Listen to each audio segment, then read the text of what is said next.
Hi, little Panthers. It's me, Miss Jessica, and I have Humphrey. He is going to be joining me today to read our One Book, One School. This is The Mysteries According to Humphrey. The story is by Betty G. Burney. Chapter 1, The Case of the Mysterious Detective. Outside, the sun was shining, but inside room 26 of Longfellow School, it was a dark and stormy night. Miss Bizbrain, our teacher, was reading us a fur-raising mystery from a big red book. A mystery is like a puzzle. It can be something unspeakably scary, like a thing that goes thump in the night. Or a mystery can be something ordinary, like what happened to Mrs. Bizbrain's glasses. Sometimes our teacher can't find her glasses when they're right on her head. Even though my classmates and I can read by ourselves, we love having Mrs. Bizbrain read to us. It is surprising that I can read because I am the classroom hamster, but I am also smart, if I do say so myself. As I listened, I climbed up to the tippy top of my cage and looked out at my classmates. When school started in September, they were all mysteries to me. I didn't realize at the beginning of the school year, a new class comes in, a class of total strangers. It's taken me a while to figure out why Hurry Up Harry is late so often and why Slow Down Simon moves so fast. I learned that Rollin' Rosie's wheelchair doesn't slow her down a bit, and I learned that Helpful Holly is sometimes too helpful Holly. Now it's October. I'm still getting to know some of the students who sit on the opposite side of the room from my cage. I haven't figured out why Do It Now Daniel D. always puts things off and why Stop Talking Sophie Kaminsky has so much trouble keeping quiet. In time, I hope I'll solve those mysteries too. I guess being a classroom hamster is a lot like being a detective. A detective is someone who solves mysteries. The story Mrs. Bizbrain was reading was about a detective named Sherlock Holmes who was one smart human. In his picture on the cover of the red book, he wore a strange-looking hat.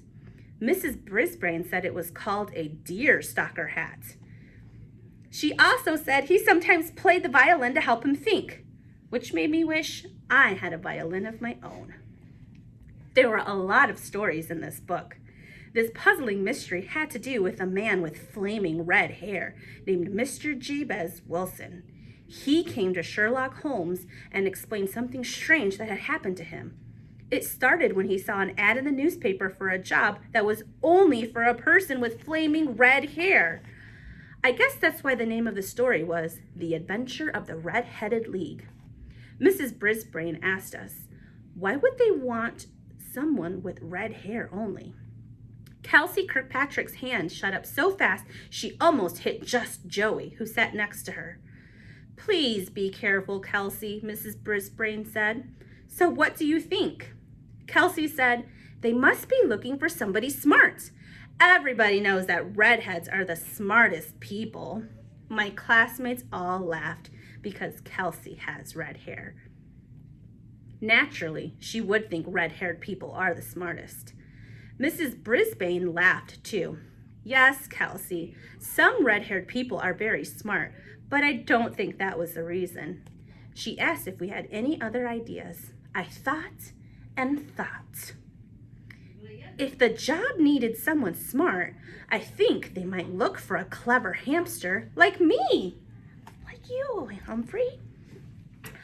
Paul Fletcher, who I think of as Small Paul, had another idea. Maybe they needed someone who looked like someone else. A different person with red hair, he suggested. That's an interesting idea, Paul. You'd make a good detective, Mrs. Bizbrain said. Paul Green, whom I think of as Tall Paul, raised his hand. Maybe the person has to wear a costume, he suggested, and they need red hair to go with the costume. Excellent idea, Mrs. Bizbrain said. Thomas T. True looked puzzled and he raised his hand. Is this a true story? He asked. I mean, is Sherlock Holmes a real person? Yes. Mrs. Brisbane smiled. No, it's a made-up story. But Sherlock Holmes almost seems like a real person, and he's been popular for many years. When he solves a mystery, he looks for clues.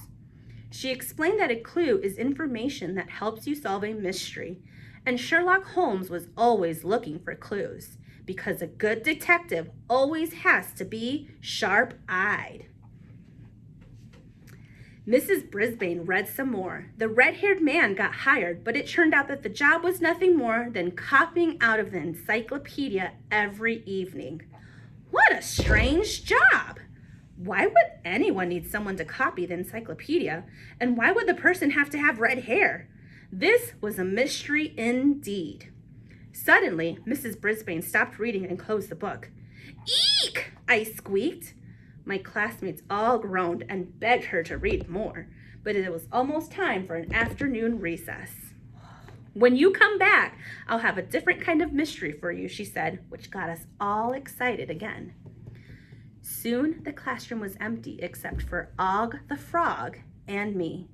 Classroom pets like us don't get to go outside for recess.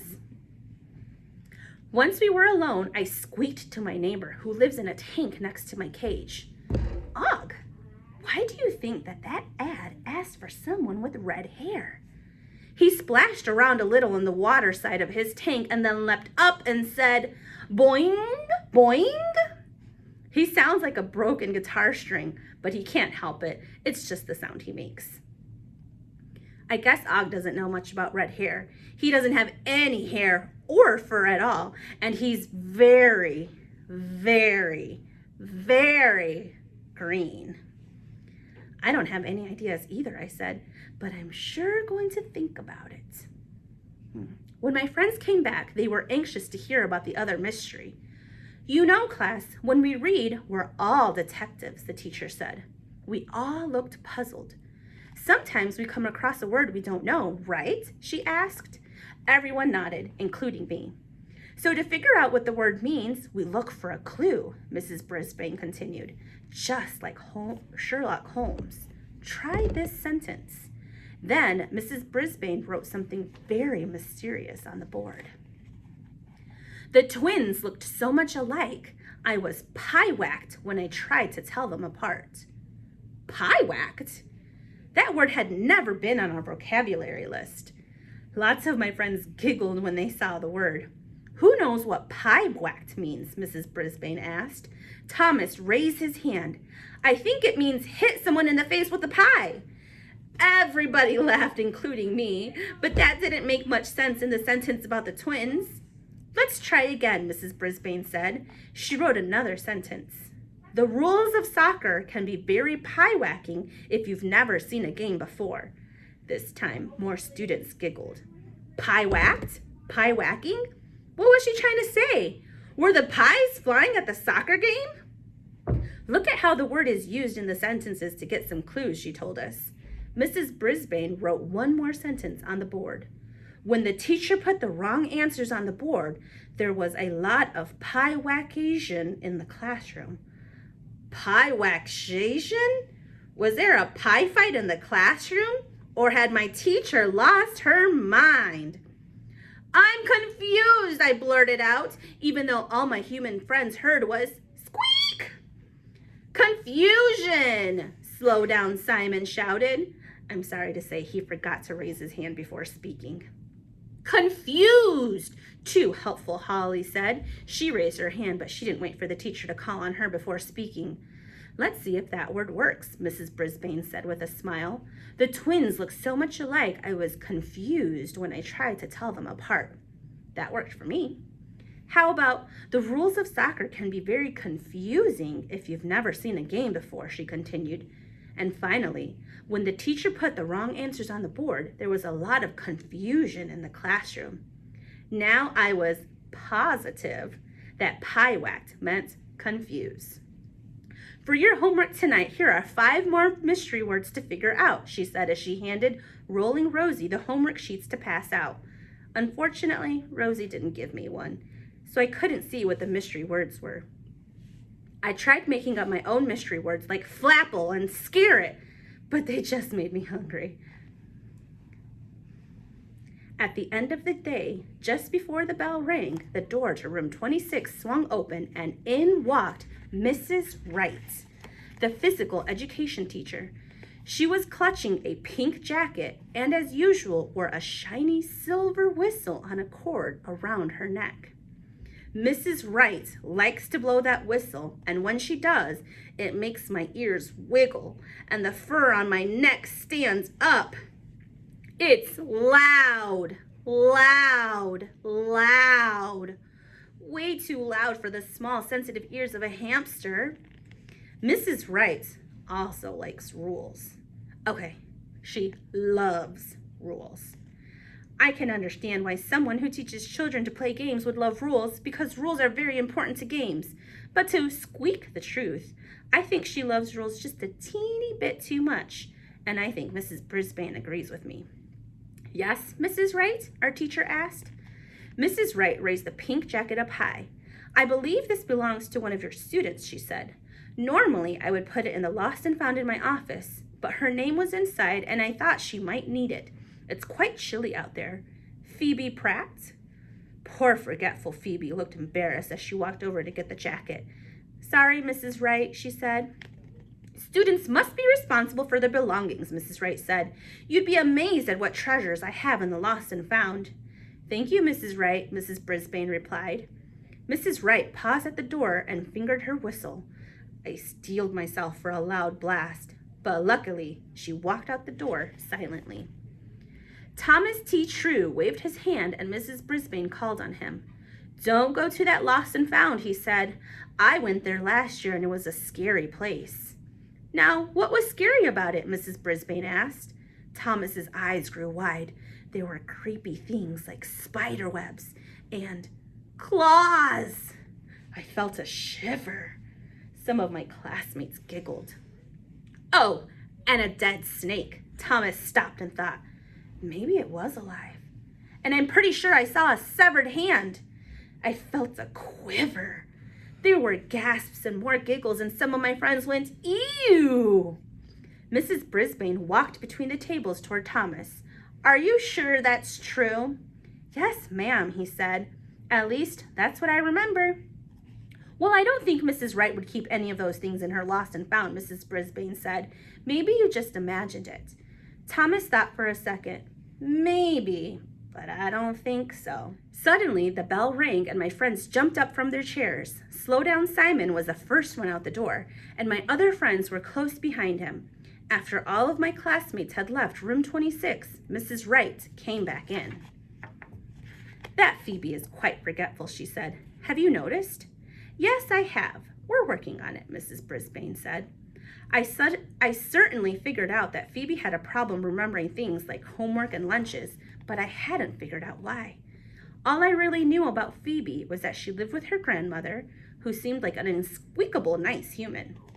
Mrs. Wright nodded politely and headed for the door, but before she left, she turned and said, Please try to encourage your students to visit the Lost and Found. It's right in my office, inside the gym.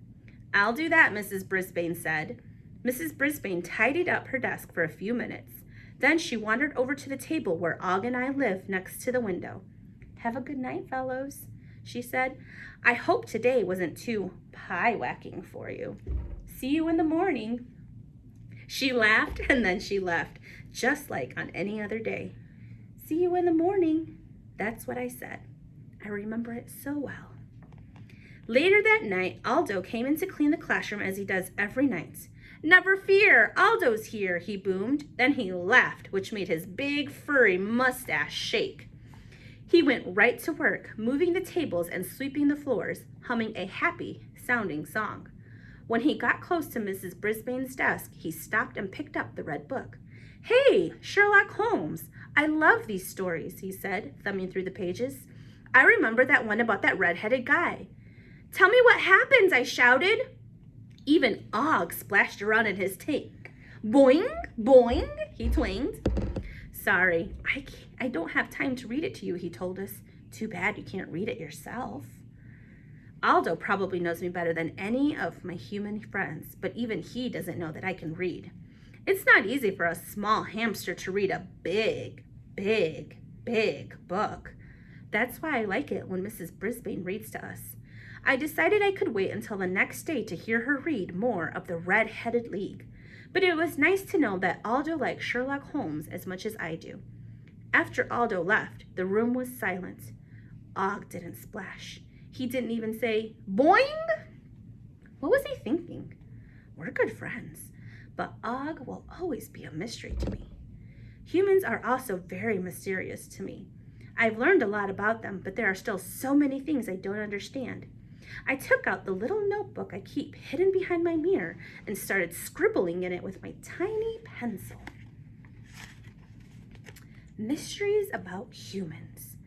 Why do they keep odd and unpleasant pets like dogs and cats when they could have a very nice hamster, like me?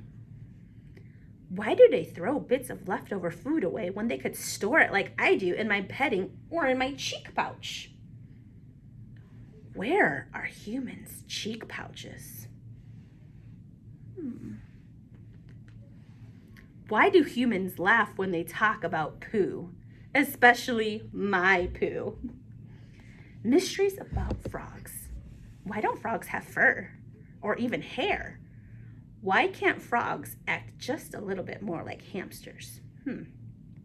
I wasn't sure those mysteries would ever be solved. Humphrey's Detectionary. Even smart detectives like Sherlock Holmes can't solve a mystery without a clue.